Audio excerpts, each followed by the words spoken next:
さん、こんにちは。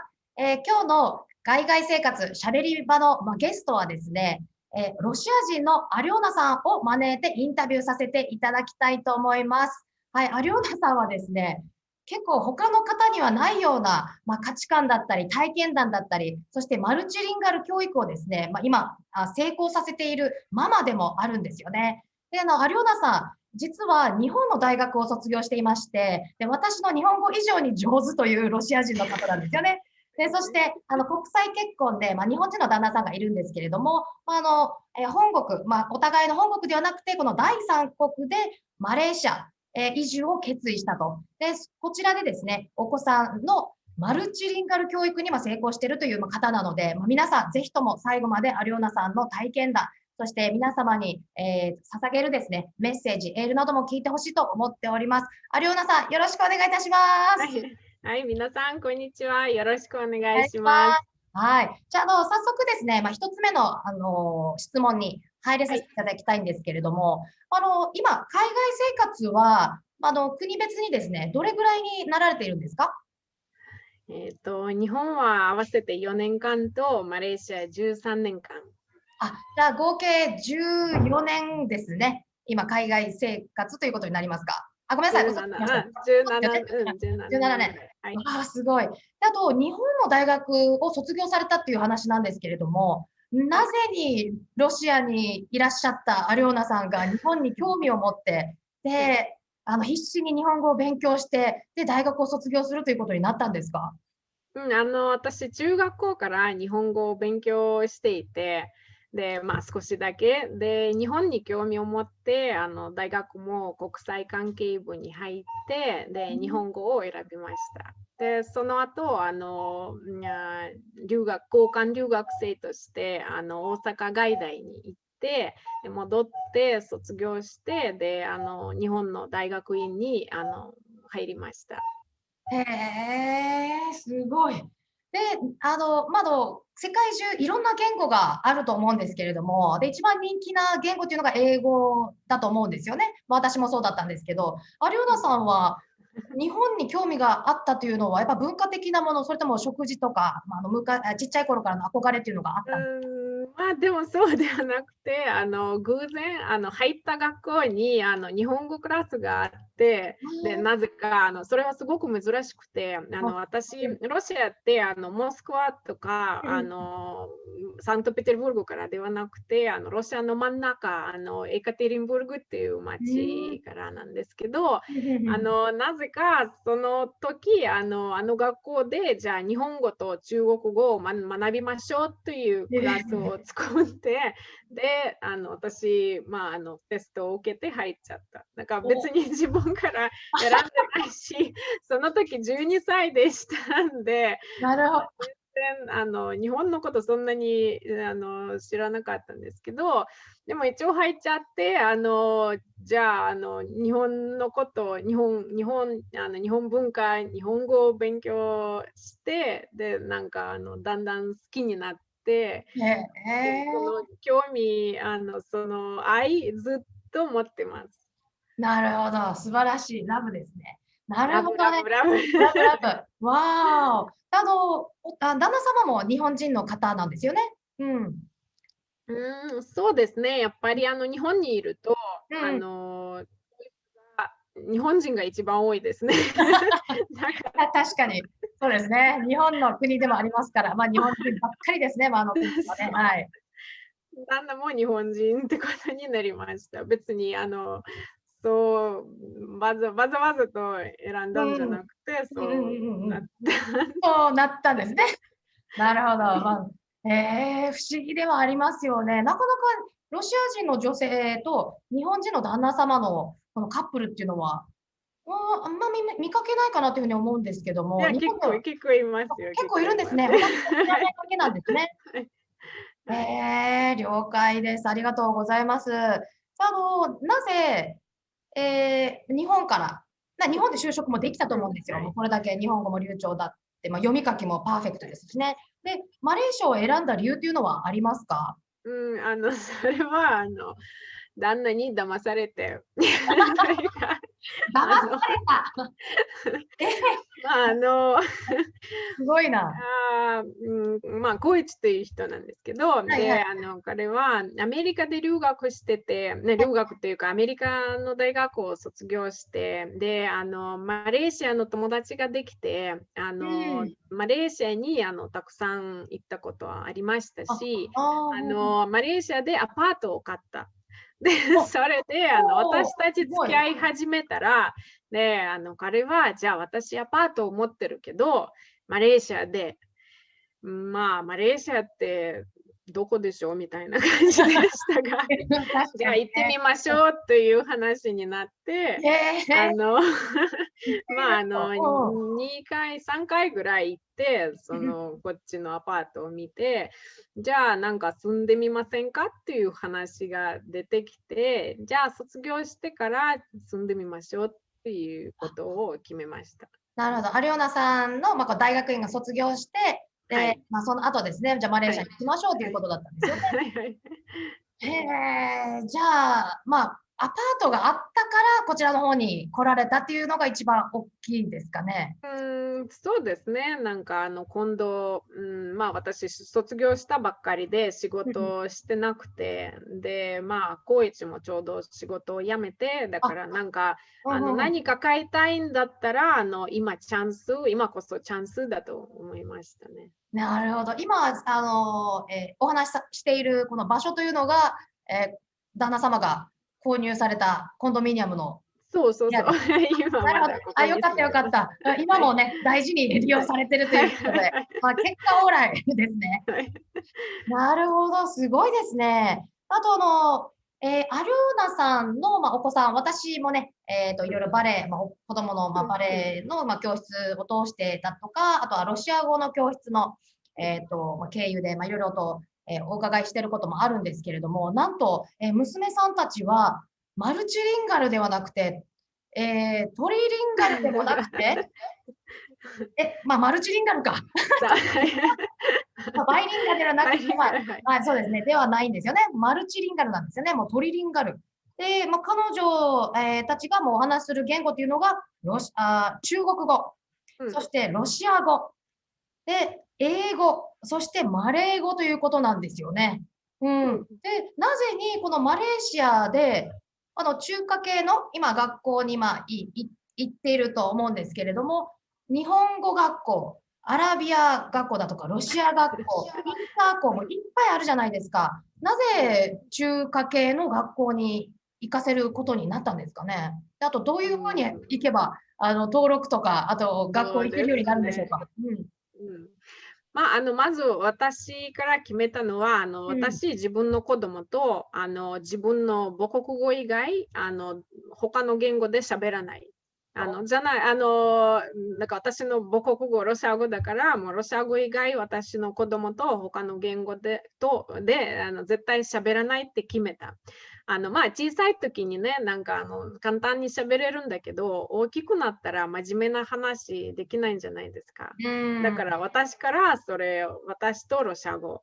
で、はいはい。それ生まれてからの決まり。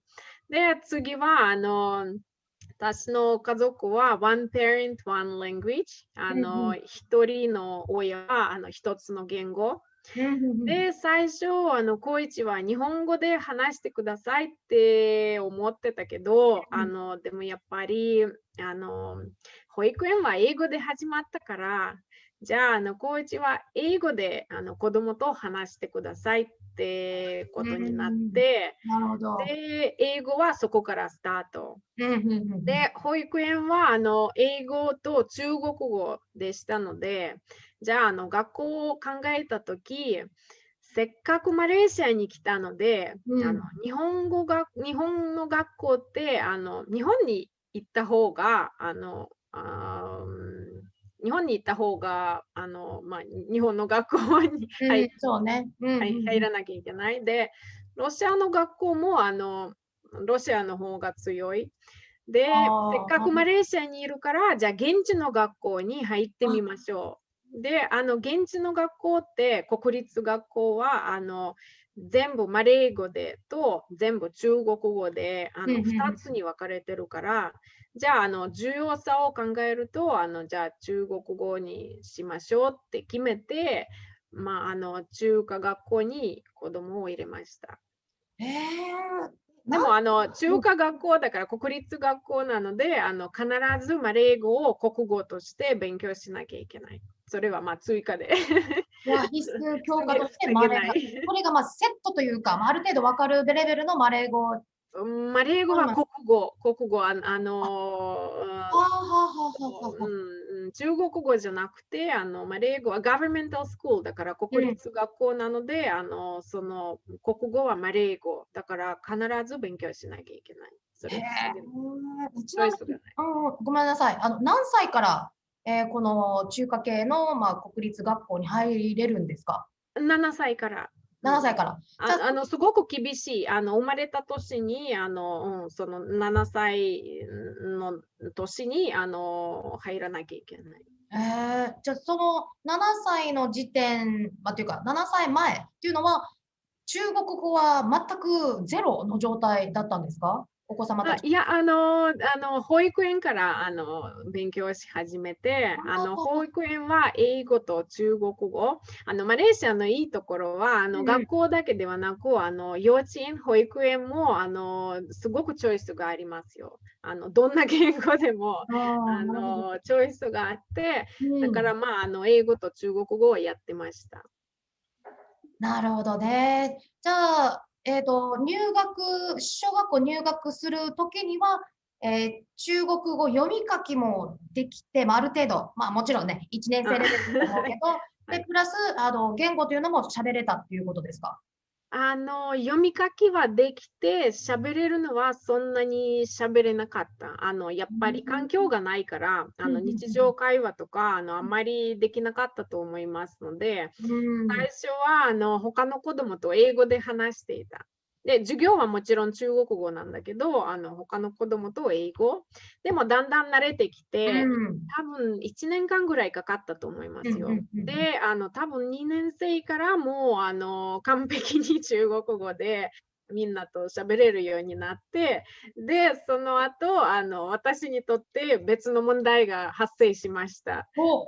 私、女の子2人で、2歳しか違わないんじゃないですか。お互いに中国語で話す。なるほどね。私、まずわからないし。なるほど。そうなりますよね、でもね。そう。じゃあ喧嘩するときも中国語？そう。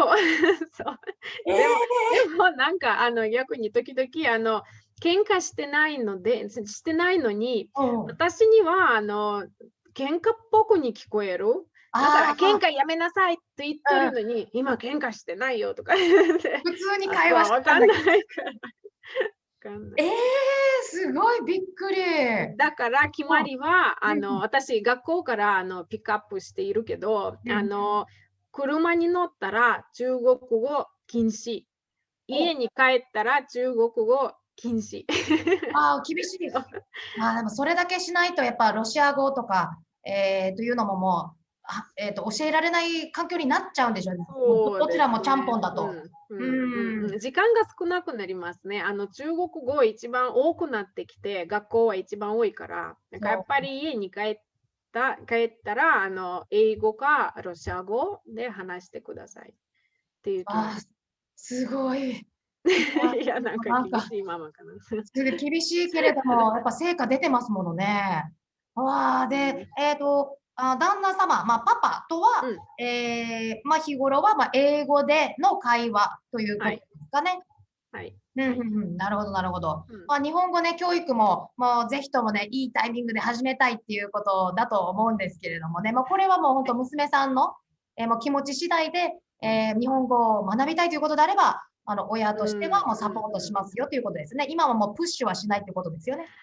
そうですね。まず今のところ時間がなくて、勉強、もう一つの言語の勉強もすでに多いから。そうよね。それで、そうですね。私思ってるのは、もうちょっとしたら、アニメと漫画に興味を持って、やっぱり自分から勉強したいって言い出すのかな。一応ひらがなとか読めて、単語、片言分かってて、時々私たちの、私とコイチは日本語で話してるけど、時々私たちの話を分かってるみたいなんですが、でも、アリオナさんと旦那さんの間は日本語なんですか？そうですね。でも、怒ってる時、私、そんなに日本語で怒れないから、そんな単語、悪い単語、わかんないから、怒ってるのはロシア語。はい。だからロシア語にスイッチすると。で、旦那様もロシア語を話せるんですよ。理解できるんですもんね。そうですね。でも、まあ、そこまで理解できるかどうかわからないんですけど、でもそれはいいかもしれないね。なんか、わからなくてわかんないから一応怒ってるって、いいよ、いいよ。怒らせちゃったって。はいはい。詳しいことわからなくていいから。人間ってでも面白いですよね。怒るとね、自国の自分のね、母国が出てくるっていうね。はい。すごい。わあ。いやいやいや、そして、娘さんたちは、このね、バレエだとか、あと、ロシアの、文化を、皆さんに知ってもらうということ、ダンスもされてるじゃないですか。はいあと、アイススケートもされていますか？アイススケート、新体操をやってました。で、そして、中華系の、学校となりますと、宿題もすっごく多いって聞いてるんですよね。で、両親に中国語をお話しできないのに、どういうふうに教育というのは進めら宿題だって、チェックできない。できないし、手助けできないですもんね。家庭教師がついてて、ずっと、1年生から、ずっと今まで、今、上の子は中華学校を卒業したんだけど、小学校。下の子はまだ5年生、だから今でも週2回、2時間ぐらい、家庭教師がついてて勉強しています。で、家庭教師はすべての科目をチェックだけではなくて、子供は自分で宿題とかできるから、それをチェックして、あと、他の本とか、中国語の本とか、紹介をする。すごいですね。できない部分は、もう、アウトソースという形でも家庭教師についてもらって、で、お子さんの学校の勉強を見てもらうということですよね。そうですね。それはなんという、私たち両親にとってそれは便利なんですけど、あんまりわかんないから関わらないで、ね、落ち着いて生きてるからね。そう。